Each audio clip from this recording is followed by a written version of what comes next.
Hey, I'm Adam Fisher. And I'm Dan Briggs. We play in the band Orbs, and this is the first episode of Bandwidth.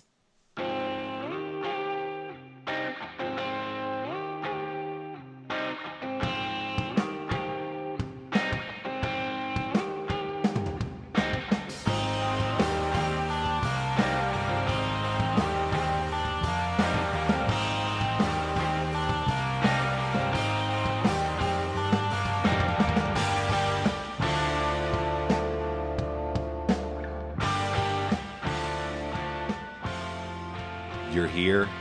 You've made it. Welcome. Here we are. Welcome and thank you for joining us for the very first episode of Bandwidth. I'm Alec. And I am Daryl. Alec, it is a treat to be doing this with you. I'm so very excited. happy to be here. I'm Seriously. glad you joined me. First episode. I'm excited. I cannot wait for people to hear what happened. We have a treat in store for you. You know what I so mean? It's very good that you've joined us for this first episode. I agree. At this point, though, you're probably asking yourself, what is Bandwidth? Bandwidth is the podcast extension of Amplifier. Our role is to bring cultural awareness, positivity, and authenticity to you guys, and just give a general voice to our name. And these are those voices. Our first interview, I'm so proud to announce, was with Adam Fisher and Dan Briggs from Orbs. We interviewed them while they were in town for their show here in Greensboro at the Crown, and it was, I believe, their first show back in 6 years, and seeing them on stage was amazing. The energy, it was awesome.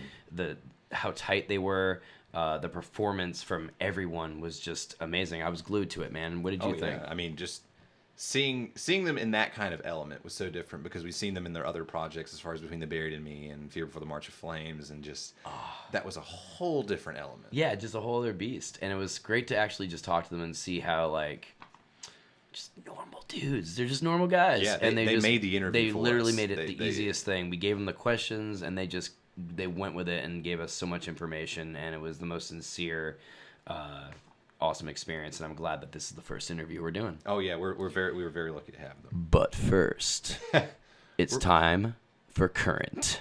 Current is the segment of all things NC. We have your news and basically what's going on currently in your area. For this podcast, we're going to basically focus on Hopscotch Music Festival, which is happening from September 8th to 10th. We will be there. We'll be there trying to cover events and trying to get some interviews down and just basically participate into the party that is Raleigh for that weekend. Yeah, very true. We're going to be we're pretty excited for acts like Erykah Badu, Beach House, Converge, Y Oak, Mutoid Man, Television, Andrew Bird, Vince, The Powder Room, Wolf Parade, E.T. Anderson, Baroness, Lamb Chop, and more. So many bands. God, kicking it off Thursday, guys. Primitive Ways Records presents at the Poorhouse Music Hall. You could check out Basura, Abacus, Miniguns. God, that's a handsome name, man. Savagist, Chateau, Unmaker, Squall, and Bedouin. You can also check out at the Ruby Deluxe, Secret Boyfriend, Patrick Gallagher, Virgo, Drippy Inputs, and more. And remember, guys, these are day shows, so just make sure you're up early and feeling better after your long nights of drinks. And also go over and check out Teardrop Canyon. They're going to be playing at the Hopscotch Rock and Roll Pizza Party at Slim's downtown around 12:30 p.m. Next up are the Friday shows. And to start off your weekend, you can catch Trandle at Hopscotch Day Party at Deep South around 2:50. Then Wells is playing around 4 p.m. at the Poorhouse. And then Kristen Abigail Collective presents Eric Paul, Foxture, Castle Wild, Animal Weapon, and Hectorina at the Raleigh Roadhouse. And for Saturday, guys, be sure to check out School Kids Records. They're going to be doing a day party with He Who Walks Behind the Rose, Horse Skull, Gross Reality, Toke, and Wayland Storms. At Deep South, there's a Cardigan Records Day party going on with Dog's Eyes, Griever, Lazarus Wild, Youth League, Pleasures, and Professor Toon. Hopscotch has a day party series on their website under News. Just go to www.hopscotchmusicfest.com. Now we're moving on to Amplifier exclusive events. Now that Hopscotch is you're well informed and ready for a weekend full of a Raleigh party, we're going to move on to the Amplifier events, things that we have booked and worked on. First up, we have a pretty notorious city member here, we have the Daniel White Photography Showcase coming up. Whoa. What's up, dude? Whoa. What's up? Guys. Holy shit! You Where'd were looking you at the come door. from? This isn't a big room. It's I'm not at very all. impressed with how you got in here. I'm out here. You little scamp. Welcome out to the here. podcast, Damn. What's going man. on, guys? Well, How you hey, doing? man. Well, now that you're here, why don't you tell us about your showcase coming up? Sure. So, I have my second annual show in September 14th, at Pryor Brewing Company. It's a photo show. All proceeds are going to Hospice of the Piedmont. So I'll have some prints up there and some shirts, and I'll be out there having a good time, and beer and food from Crafted, which is right next door. So it should be a good time. Hopefully everyone can come out and put on the calendars and come have a good time from 6 to 10 p.m. And that's Wednesday, September 14th. If you don't know, Daniel is he's in an elite league of photography people around these areas. He has to go compete competitively Yes. in photography shootouts. And I mean, we're friends with him, and I can't even get a chance to talk to him if I'm standing outside a bar having a smoke. Let He alone him walks tweet me by. back or something. There's I mean, there's just- always a Gosh. herd of just followers, man. It's Gosh. just really beautiful. Now you got shirts out and everything. You're just man, blowing yeah. up, blowing Yes. up. Come Life. check out some photos, buy some merch. Yes. Definitely come Without check a it doubt. out. Yes, You please. will not be disappointed. You. Aside from that, we have and are very honored to be booking Birds in Row with Listener and Frameworks at the Garage on Saturday, October 8th. Do not miss that. All the way from France. When are they going to be back again? The Garage is an awesome venue in Winston, guys. It's been around a minute. Sincere people running it. It's just a good spot to see such a beautiful show. So please make it out to this. Please make it out. It's gonna be a great time. Up next, we have Eric Ginsburg's Monthly News in 30 Seconds.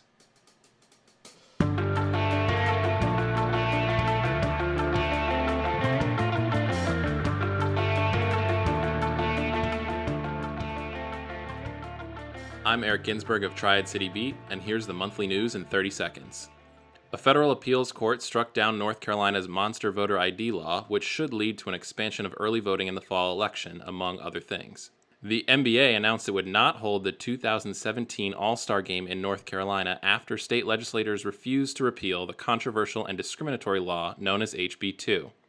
The North Carolina Fraternal Order of Police announced it will endorse Republican Donald Trump, according to Reuters. Speaking of, polls show that the race between Trump and Hillary Clinton in this state is practically a dead heat, with some putting Clinton in the lead. Trump really needs North Carolina in order to win in November.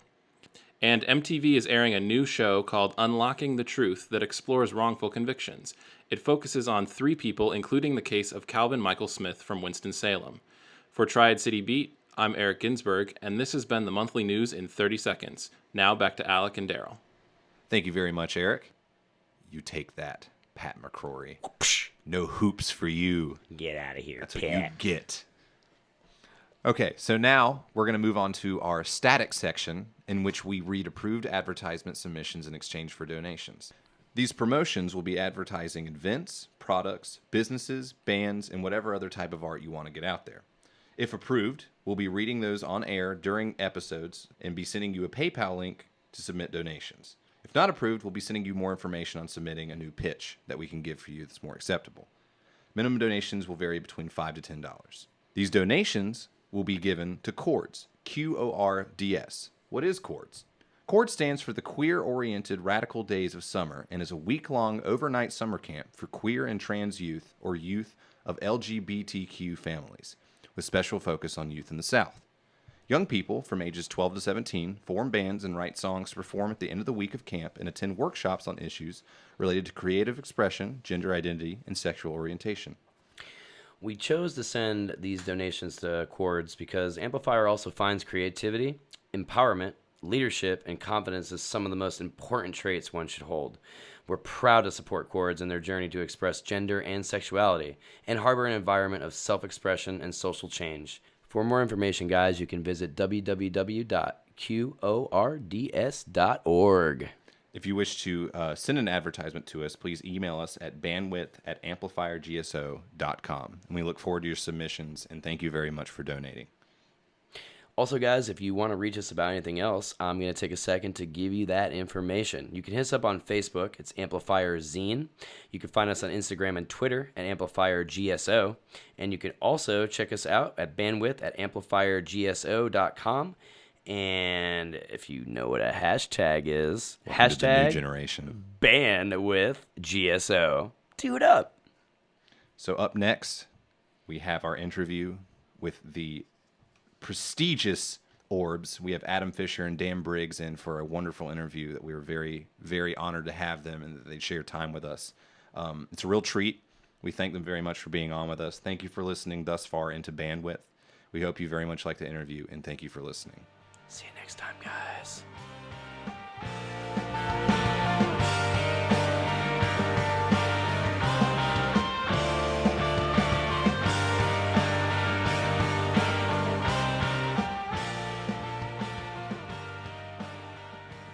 Hello, everyone. Welcome to the very first interview segment for Bandwidth. Today in the studio, we have Dan Briggs and Adam Fisher of Orbs, a super group spanning across the United States. They recently released their new album, Past Life Regression, on July 15th, and just wrapped up their East Coast tour with Ivadale.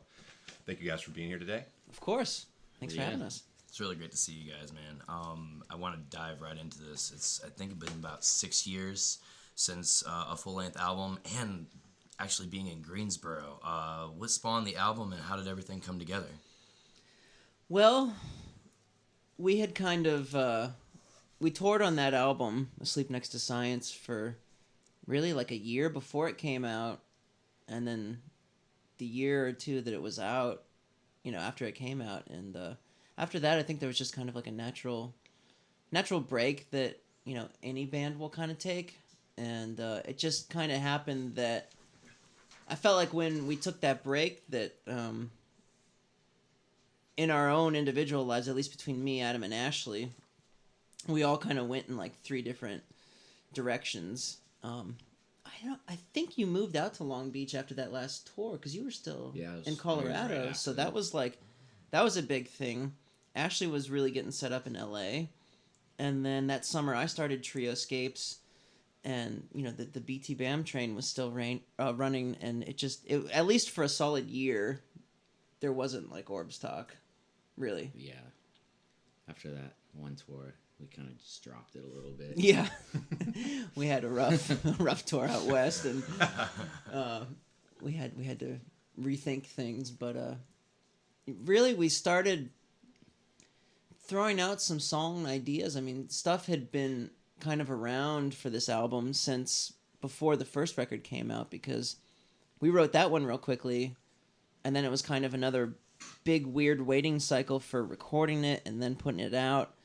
There was some weird contractual things with me and like Victory Records. Oh yeah, gotcha. Where you know the owner had told the owner of Equal Vision like verbally like, oh yeah, that's good, whatever. And then our lawyer was like, if we don't get this in writing, Oh man, we're not doing anything.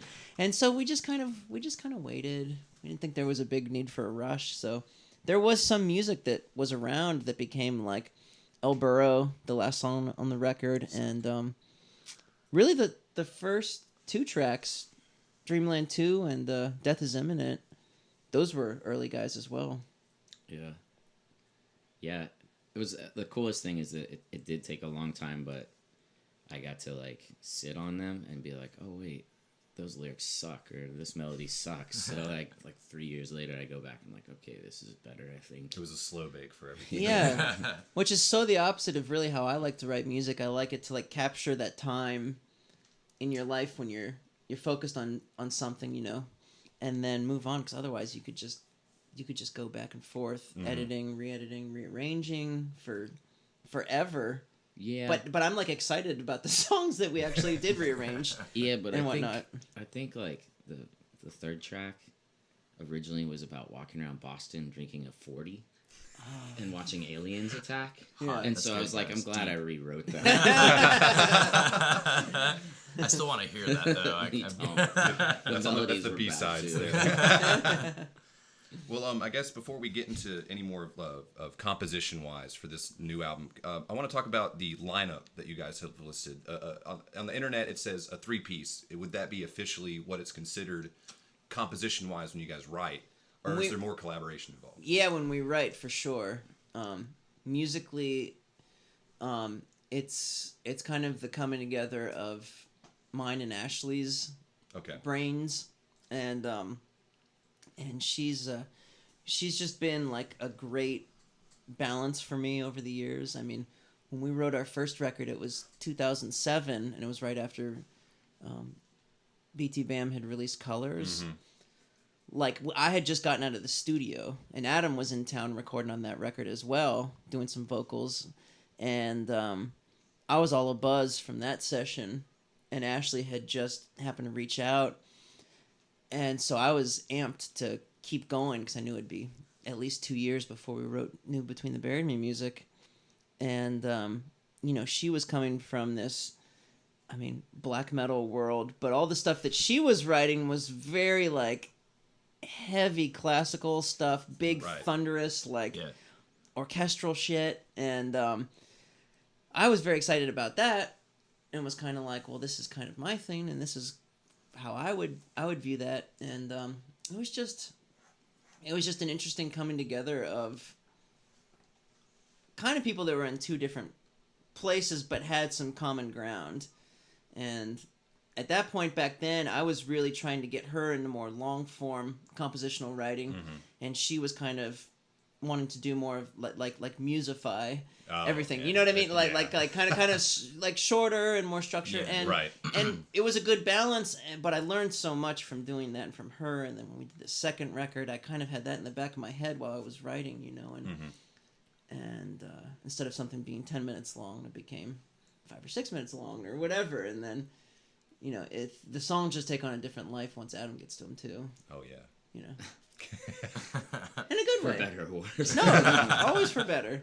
Well, you guys are very much spread out, you know, and so what is that like having to compose in those kind of settings when you guys do these albums? Yeah, it's hard for some bands just to get together in a garage or a basement just to start writing and do stuff. So the whole other aspect of writing, like over online or using Skype or whatever you guys do, like how long have you guys been doing that kind of process, and how's it been so far? Well, you know, I think the only band I have that really kind of jams is Trioscapes, and I just never been in a band that just went into a room and jammed and made songs. Yeah, it kind of just feels normal at this point. I kind of like it because I don't have to, like, I'll finish a demo and send it to Dan and Ashley and just kind of like wait there, like crossing my fingers if they like it. So I don't have to like sing it in front of them and be like, oh, what do you think of this melody? You know, it's just like I'm the only one there, and I can just like mess around and do my thing. So it's kind of fun. It's the same thing with Between the Buried Me, though. I mean, I think it's amazing that people think that we could just show up and be in a room and put these songs together, and that's just not at all how it happens. I mean, we obviously write music at our desks at home. Yeah. Right. And come in and do some fine-tuning on the spot when we're together. But, that's how I've operated pretty much forever. Yeah, I've never been into jamming, and even if we tried on this stuff, Dan would probably be like, all right, this is in the key of a diminished 7 ZQ, and I'd be like, what the fuck are you on about? Like, okay. Like, let's do it. When you guys, I mean, it could always change over time, but like, what were you essentially going for when you started Orbs? Like, what would you want to set out to do with the band? Well, I think for me, I've played guitar since I was 10. It was my first instrument, and I've always written like Between the Buried and Me stuff on guitar. But there was always like another side of, you know, like the first music I was listening to was 90s alt rock, and that's what I really got into and what I started playing on guitar. And then, you know, bands like Pink Floyd and, you know, Cave In, Failure, that were a part of my musical makeup since I was in high school. And I wasn't really writing a lot of stuff that was influenced by that kind of stuff, but it was just inside me, and it just seemed like once there was the option to write something different with Ashley, that's just what came out. Yeah. And it's definitely taken on quite a different life with this record. I mean, with some of the music, you know what I mean? I mean, I don't know where not that kind of a robberist came from for either of us. Yeah, it was a weird one. Yeah, pretty twisted shit. All I ever wanted out of Orbs was just not to fuck it up. That's still how I feel. I think that was accomplished for sure. Like, because I didn't even know. It took months for me to realize you're asking me to be in the band. Like, he would send me stuff and be like, what would you do melodically? What do you think of this? And I was like, Just beating around the oh, bush. this is cool. Like, Just ask me out already, man. yeah, and Yeah. I think we were in Cleveland. He came out to see my old band Fear Before, and you were like, dude, we want you to sing on it. And I was like, oh. Yeah, I okay. think it was the third. Why?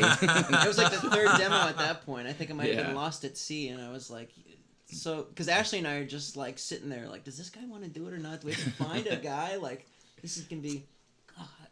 Like, could you imagine if we had to find like a singer? Like, that would have been awful. You might be bigger now.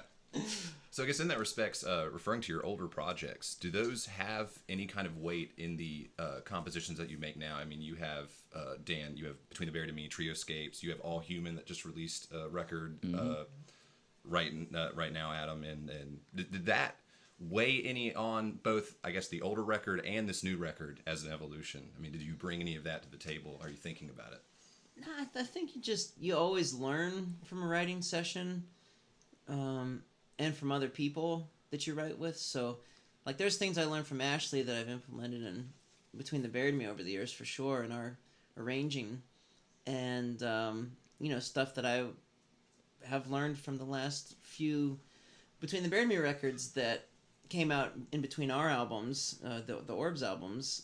And it's just, I feel like that's what's so fun. I mean, if I only had one project and every 3 years we got together and just wrote music, a lot of bands, you hear it, they have a defined sound, and that's kind of what you know that band for. And I'm more interested in constantly like evolving, Yeah, and I feel like the only way to do that is to just constantly be working, and as long as there's creative people to bounce ideas off of you, I feel like it just wouldn't stop. So The chemistry makes itself there. yeah, exactly, yeah. For me, it's totally different worlds. Like, Orbs is the only band I've ever been in where it's like, here's a bunch of music, sing over it. Like, All Human. Like, I write the music, I write the vocals. Fear Before, I wrote a lot of the music, Right. a lot of the vocals, and so it's kind of, I couldn't sing in All Human about the things I sing in Orbs. It doesn't inspire those kind of things. Right. Exactly, yeah. And I also try and go with a different delivery and approach. Like All Human. And it's definitely apparent. Yeah, like I sing very like sad guy, low in All Human, and this one it's like, well, it's not a character. It's just another part of my personality, It's it's just a little more wacky. And if I went up there and was like, hey guys, we're Orbs, I'm gonna sing like this the whole set, like, it would just suck, Whereas in All Human, like, that music kind of lends itself to it. Of course, yeah. But you do sing in character too. Well, A lot on this album too. yeah. I think of all the. There is characters. It's just a different part of my personality. Like, I don't think I could, like referring to Ouroboros, I could not say the things I say in that song in All Human. Like, it would just be like, barely wait, say what? them, like, just in public. Yeah. Yeah. I've been a fan of Fear Before for a minute, man. But like to watch you on stage when you guys came to Greensboro, it is, man. It's like, it's just a total performance. Like, seeing you deliver what you bring as a front man is just great, and your range is incredible. And I just love to see like how you tap into that. And this new album, it was just a great journey for me, man. And I just wanted to say, like, not only thank you for that, but like right now, what influences are you like taking from that you really are just trying to run with, or at least tried to run with for this album, Well, thank you. First off, it's very nice to say. I don't know, like, for the last month, all I was listening to was this record, because I was trying to remember what I was saying, and like, learn guitar parts and everything. But for the album, I don't know what was influencing me. I really, like, when I get new demos from Dan and Ashley, I just kind of just listen to them on repeat and just think of shit, and I say it, and then I'm like, does this work? Maybe. As far as like what I'm listening to now, like, I've just been listening to a lot of hip hop. I mean, that won't really lend itself to whatever Orbs does next, but that's like what I've been into. And then it was cool traveling with new people, Pete and Matt, and Dan too, because we haven't hung out in a while, and listening to stuff that I would never discover on my own. So yeah, I don't know. I'm all over the place. Like I kind of like everything.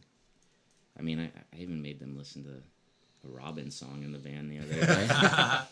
Do you is your writing take like more of a concept approach, where if you have, there's like 11 songs, are you going to try to tell some wacky tale in that, or do you feel it's just more stories and natural and ideas, and you just kind of roll with it, whatever comes to you?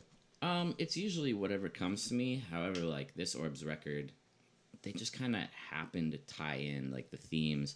But I always like to do that. Like there'll be stuff even from like Fear Before records or All Human records that I reference here and there, like little things, just because it's cool. Like, like for someone who actually likes all three bands or listens, that might catch it. Yeah, they catch it like, exactly. It's just like, it's fun. Yeah. But yeah, this one just kind of ended up having a bit of a theme to it. Reincarnation, death, but it wasn't fully intentional. It was just the way the writing went. Because El Burro, the last song, I love it. I wrote. So I did too. Thank you. That was the first one I wrote for, and that was like 6 years ago, right? 5 years ago, and it just ended up kind of being, what's the right word for it? I don't know. It ended up being like the one that really captured a lot of the themes of the rest. Like the album. Pulled it all together. It was appropriate that it ends the story, and I mean, technically, if you listen to the CD, I guess, on repeat, and it started back in with Death is Imminent, that's another, like, kind of reincarnation song. Okay, yeah. So I think it's pretty interesting. But that, compositionally, I mean, that's one of the ones where you did write to the original demo of it, which was much different. I mean, the verses were the same. And because I heard what you did with the verses, I was like, there doesn't need to be a chorus to this song. There doesn't need to, like, the focus should just be on the verses. So I cut minutes of that song and then got to think of it in a different way, which was really cool. And I think that was probably one of the first times that ever happened, where it was kind of influenced by what was happening vocally. And again, that was having that time, being more, like, approaching it from more of a more mature musician and arranger, and understanding where the focus should be, and that's nice. I don't think, did we even make it intentional? Maybe you did, because you did the track listing, but El Burro ends with I begin again, and then the opening lyric is don't say start over. Like, whoa. Yeah. I think that was unintentional. Yeah. Perfect. I just kind of like, realized. I think we were like, this one should open, and this one feels like it should end. Be a beautiful coincidence. Yeah, That's seriously. how it goes. Actually, I planned that all along. Well, and then I remember Exploded Birds into Giving Tree has, like, that was an accidental one where I don't remember. key, like the key signature, it worked out so well, and then with the vocal lines as well.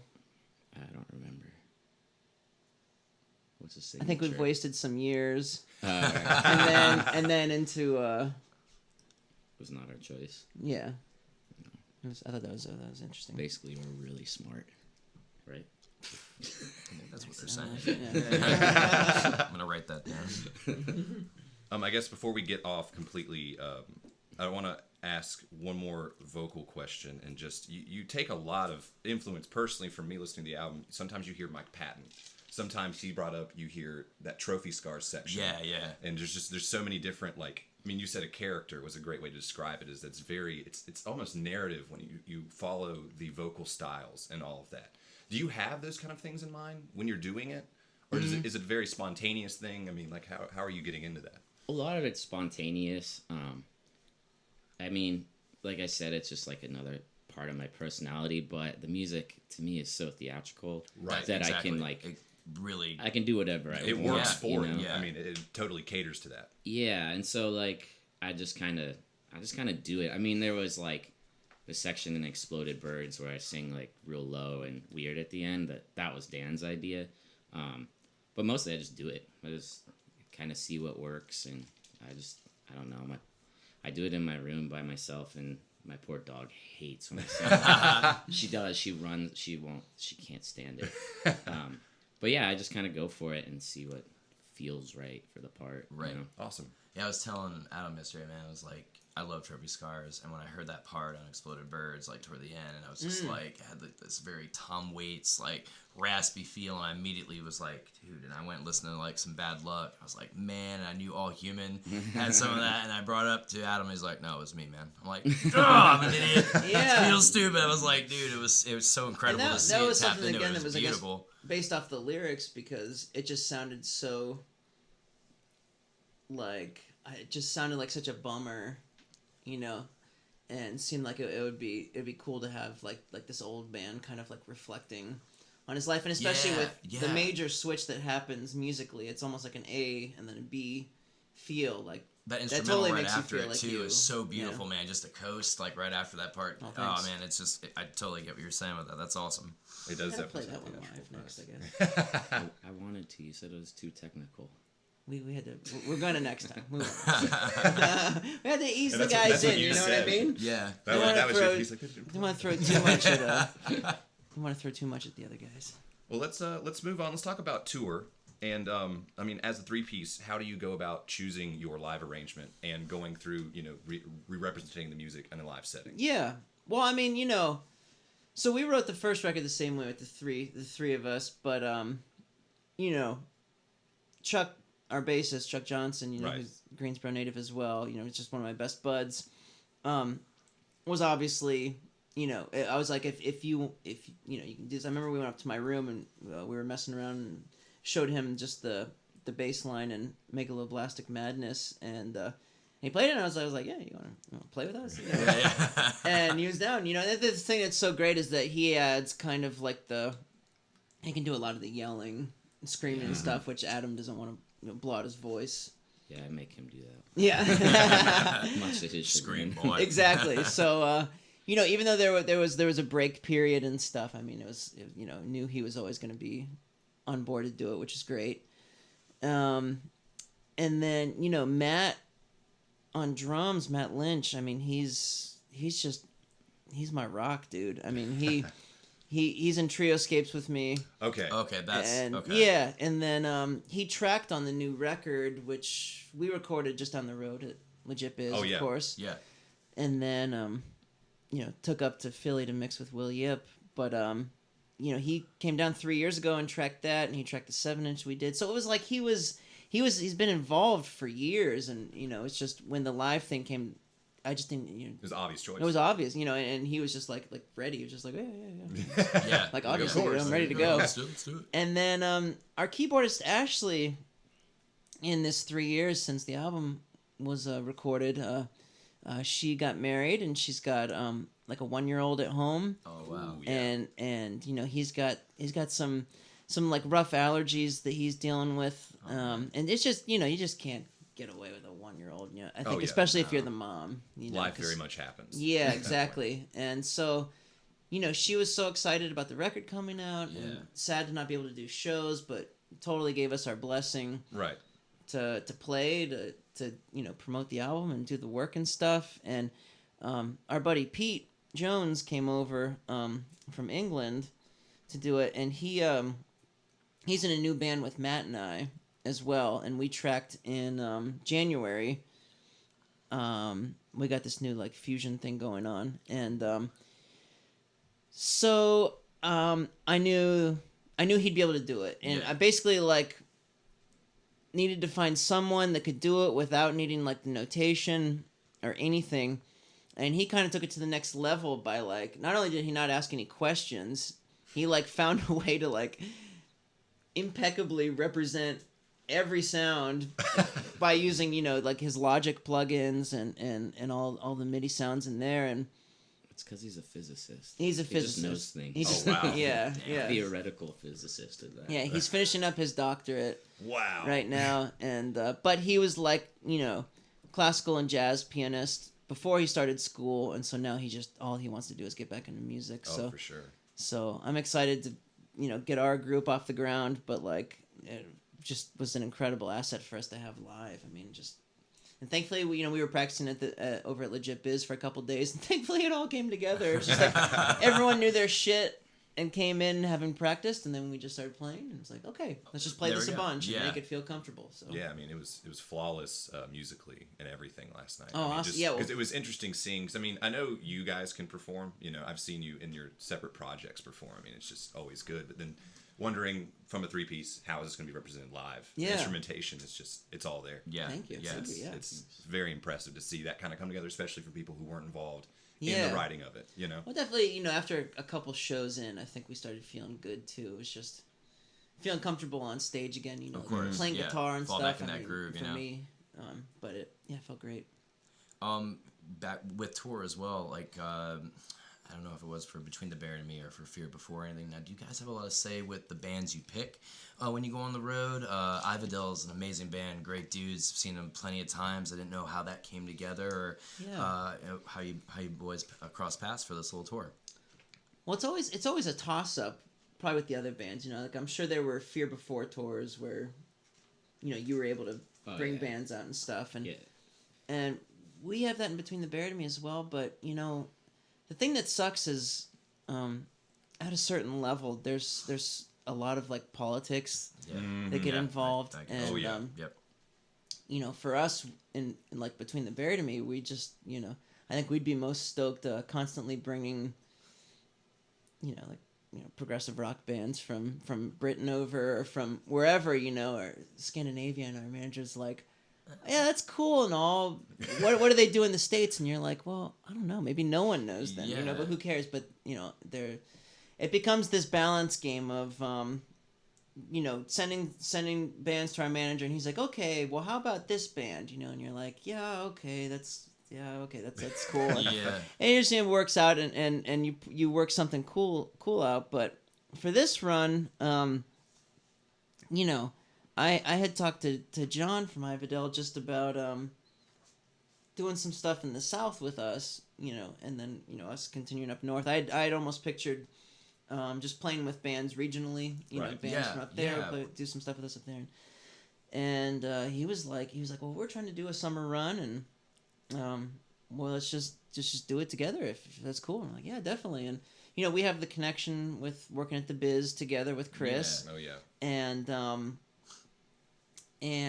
just a fan of their band. And I think I thought it'd be a cool thing. So yeah, it was easy.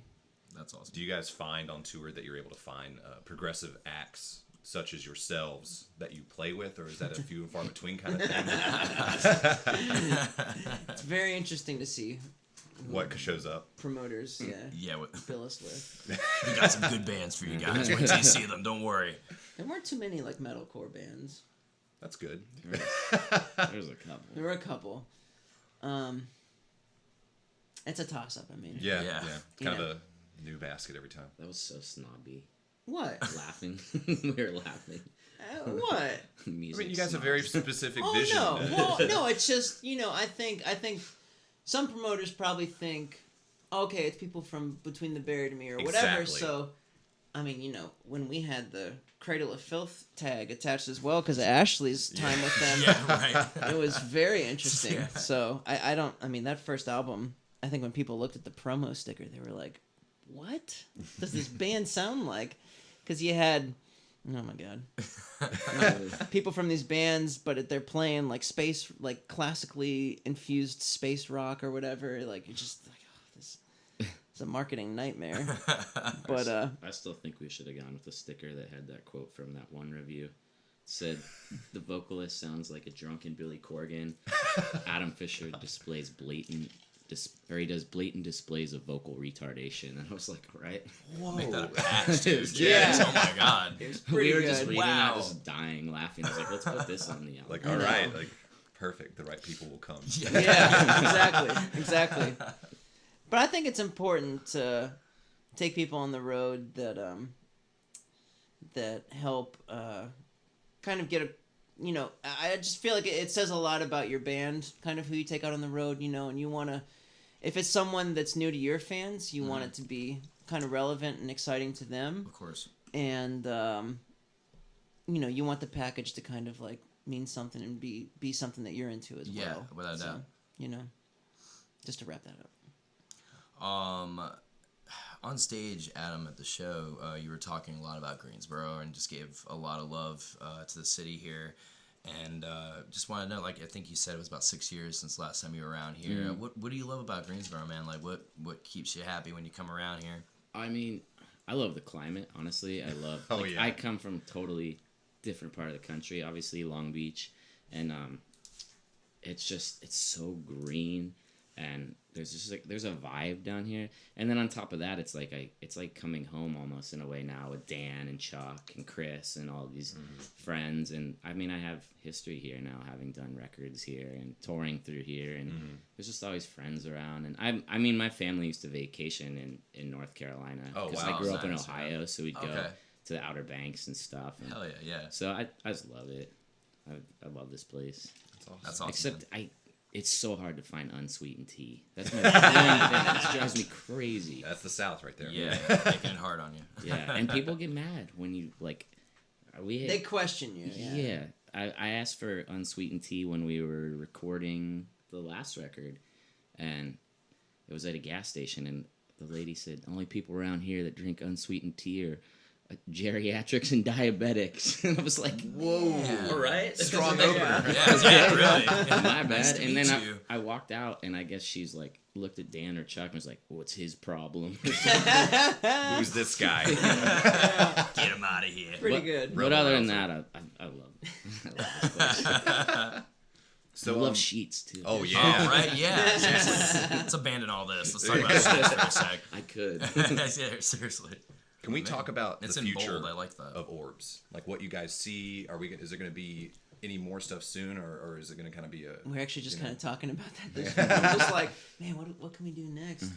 I mean, there's always we were just talking with Dan at Equal Vision when he came out the other day in New York about there's always music just hanging around, and I kind of had to stop myself, because I was getting really excited when things were picking up with the album in the last year, and was really excited and writing just a bit here and there in between the Bear to Me tours, and kind of had to stop because part of the thing that's so fun is the collaboration with Ashley and stuff as far as writing, and it's just been such a busy year with her having her little guy. Oh yeah.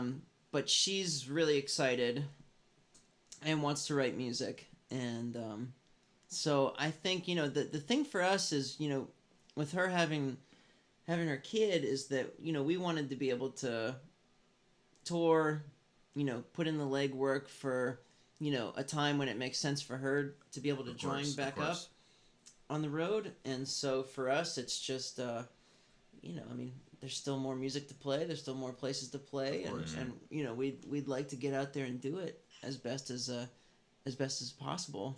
And then, like I said, there's stuff that's written for sure already, and Oh yeah. I think we'll probably get something out in a quicker fashion than the 6 years between the last two records. Jeez Louise, I hope so. I say that now, but yeah. That's a good attitude though. Yeah. There's no nulls. You got any other? I feel like we could if we focused on it, we could have like an EP out That'd be fun. by the fall. You know what I mean? Yeah, at this point. I'm sure when you guys are on the road, see a lot of kids talk to you and just stoked about everything going on with past bands or even bands now. I mean, it's that question that always gets asked, but it's important. You guys have done a lot, and you've shown that you can still enjoy life, enjoy your friends, enjoy art, and keep growing, and not just want to stay right here because you got this on lock, and you could be like, well, here's these 3 other things that I want to see if I can get on lock too. And like you said, keep working, stay busy, diversity and all that. To the local musicians, man, kids just trying to play music right now and maybe don't have a lot of money to get stuff at the moment, but they have this passion and this fierce need and desire to get up there and play and want to write and play. Like, what would you guys just tell them, or for advice? Well, I grew up in Erie, Pennsylvania, and at the time in the late 90s, early 2000s, there was a good hardcore scene up there, and that's kind of the scene that I grew up in, and was really lucky because there was always kids to play with, and I was writing a lot of music, but it was really hard to find people that wanted to take that next step, and I would have left school. I would have done anything. of You know, course. Yeah. that's all I was thinking about. And it wasn't until I lined up with the Between the Buried and Me guys, when I was 20 that I was just like, I was finally one, you know, with people that were putting the music ahead of everything else. Yeah. And two, could like properly perform the stuff we were writing without, you know, fucking up. I feel like if I think back to my old bands, there was never a clean show. You know what I mean? There was always a little bit of a train wreck, and you know, in those old days. And it can be hard, you know, if you're just pulling from the people that are around you. Yeah. I get that for sure. But you would hope. It's a tough thing in Greensboro right now. I mean, you know, I think, you know, like when we were playing here 7 years ago, and shows were happening at the Biz, there felt like a really good, close-knit music community. Kind of like I grew up with when I was in my teens in Erie, and it seems like things are very very like sectional right now. You know, the punk kids do their thing, the hardcore kids do their thing, the college kids do their indie thing, and then there's just kind of everything else, and it's so hard to get everyone to there's not much just support a night of like alternative music, you know, whatever that means. And I think that in and of itself kind of helps, you know, a scene, and helps kids to get excited, you know, because when I was growing up, I could see, you know, oh, there's this band that's touring, that's really exciting. They got a record out, that's great. They're doing it, I'm gonna do it. Yeah. Like whatever, you know, if whatever that means, you know, if it's going from my pool of people here in Erie, or if I gotta go find people. Yeah, exactly. Whatever, but it's just staying excited and that's definitely trying to, you know, I don't know. For me, I'm a little more jaded. That's the dirty stuff. All right, get the dirty stuff. Here it comes, Alec. I don't want to like sugarcoat it because there is so much music and it's all right there anymore. So it's harder than it even was when I started playing. I don't know, 18 years ago. I wanted to play, like, I got my start in music from doing a musical in like 6th grade. I was Oliver in Oliver Twist. And I was like, immediately, it's like, okay, I want to perform. I want to play music. Yeah. And so then I got a guitar that I didn't know what to do with. I didn't know how to tune it. I just jumped around to records I liked. And then I started making people play with me. And we played like, I don't know, what do you do in middle school parties? I guess we covered like Feeder and Green Day, I think, and shit like that. But I just kind of made people come to me. And then even Fear Before, I had no friends because I just moved to Colorado straight out of middle school to this giant public school. And my sister had a friend from gymnastics, and her mom made her older brother come over to a party at my parents' house, which he didn't want to come to. But he saw me. I, of course, awkwardly went downstairs, like, here's my guitar. And then he got a bass, like, for Christmas, like, a month later. And so, like, I made him be in a band with me. So I kind of just, like, I knew what I wanted to do, and I just, like, I always knew that's what I was going to do. My parents said, if you're not touring within a year out of high school, you have to go to college, so I made a tour happen, you know? It just kind of did it, so I knew what I wanted, and I've just been fortunate enough to, like, you know, it was all stepping stones. Like, I wouldn't be in Orbs if it wasn't for, like, making Fear Before happen, and Dan, you know? Exactly. So it's just kind of like, I mean, I say I'm jaded and pessimistic, but it is that kind of like thinking like, this is what I'm going to do, this is what's going to happen, that makes these things happen. Yeah, you know? exactly. So if it's what you want, like, You do what just has to be have done. Yeah, You know, exactly. and that's kind of the reality of it. You know, you got to make it happen. Yeah, and the thing about it, I mean, it's still hard. I mean, for us, you know, I mean, this record took 3 years to get out for, you know, a specific reason. Like, you know, our first record came out on Equal Vision and had a normal budget, and, you know, was whatever in 2009, 2010.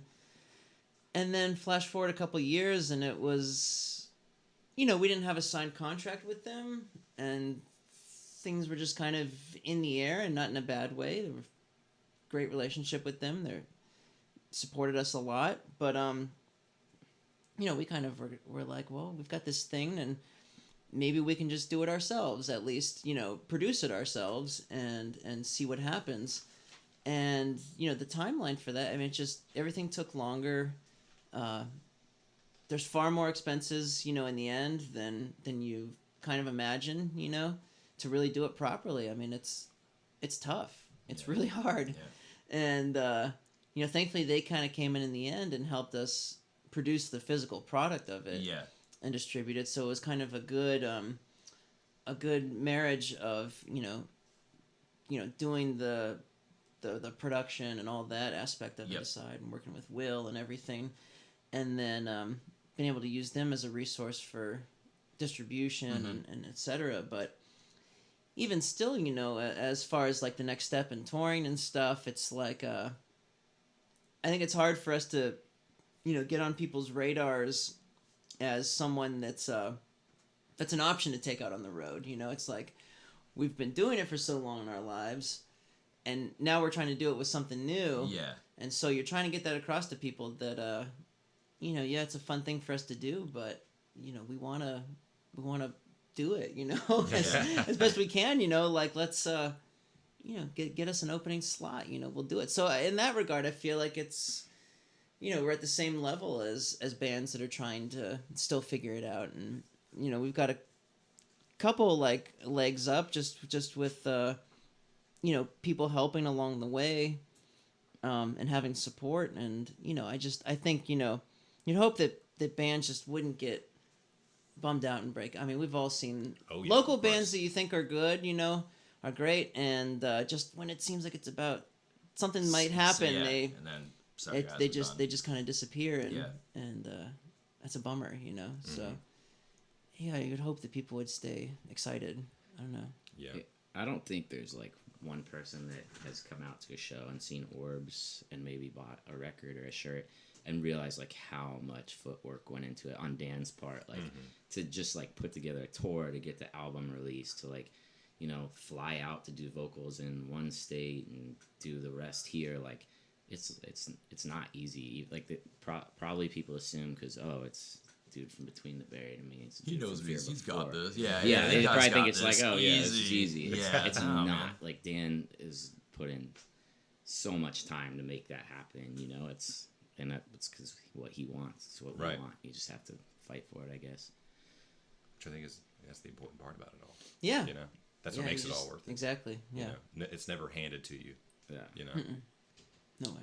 So I think we're about almost out of time. Before we end it, though, we kind of like to want to start ending our segments with musicians such as yourself talking about what you've been listening to, what you've been kind of influenced by recently this past year, and everything. If you could talk a little bit about that. Yeah, well, I got into that band Dawn of MIDI, and they were just opening for Radiohead. Not that I got to see them or anything, but they're really cool group that's the upright bass, piano, and drums, but doesn't sound anything like a jazz trio or anything like that. It's pretty cool, kind of krautrock influenced stuff, kind of like Can in a way, and just the drony fashion of it. It's always hard to think of music that you're listening to. I know I have to look at my Spotify. Nice. I mean, you're writing so much. I don't do Spotify, or else I would look. I've been listening to that Blood Orange record a lot. Have you heard that? No. That is some good stuff. You should check that out. Blood Orange is the artist? Yeah. It's pretty new, I believe. I got into Survive. They did the Stranger Things soundtrack. Oh, my God. Oh, man. Yeah. Such a good show. Such a I good haven't soundtrack. seen it yet. I'm going to So slam good. it this Love week. it. Let's do it. Slam it, man. Everyone's been 8 talking episodes. about it. Ooh, this band, they played the bar I work at in Long Beach recently. They're from, I think, Toronto, called Odonis, and their new record just came out. Super good.